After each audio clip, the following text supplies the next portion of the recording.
Hello, welcome back. DJ Vic Vapor with you. Logic Pro 10 Advanced Editing Tools and Advanced Features. Thanks for following along with the earlier tutorials. In this tutorial, we're going to talk a little bit about nudging. Of course, you can zoom in, and move and drag and drop your regions where you like, but let's say you don't really want to get involved with that. You don't want to zoom in and focus on all that detail too much. So what you can do is work with nudge. And let me open up our menu here, which is going to be Control, Option, Command, T. That opens up the menu right here, Control, Option, Command, and T.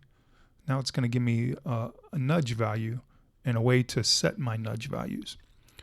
So here we can set it at a bar, beat, divisions, ticks, notes, frames, if you're working with film, milliseconds, and sample. So quite a large variety of nudge options. Let's set it at a bar just to get an idea what we're doing here. So now if we go to the arrow and I have this region selected, it's going to nudge a bar every time I select the arrow, right or left.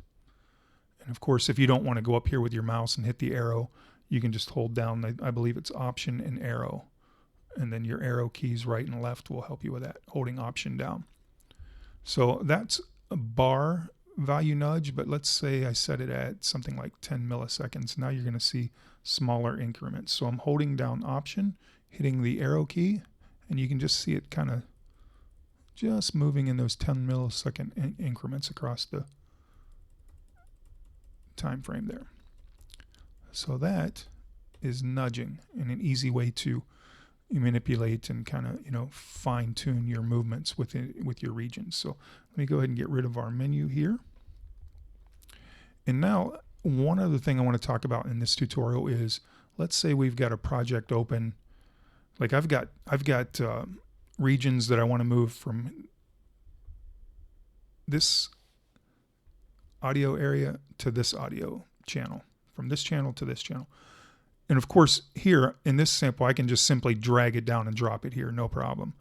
But let's pretend that this first channel is one of, say, 36. So I want to actually move this region down to the 36th channel, which is way down in my project.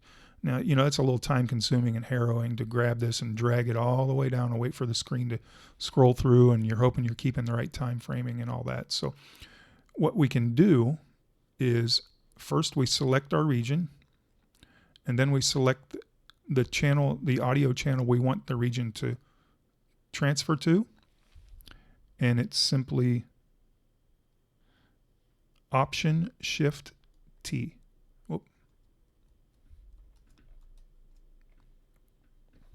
Give me just a second here. All right, let me try that one more time. Not everything goes well in every tutorial, so trial and error. So, okay, so we're going to go here first. We're going to select this particular region, and we're going to move it to this track, which we're pretending that is way down in our project. So now I want to go Control, Shift, and T. So I want to hold Control down, Shift down, and the letter T, and it moves to the next channel that you have selected. And again, we're pretending that that's way down in the project, and it keeps the timing within the beats measures. So that was Control, Shift, T.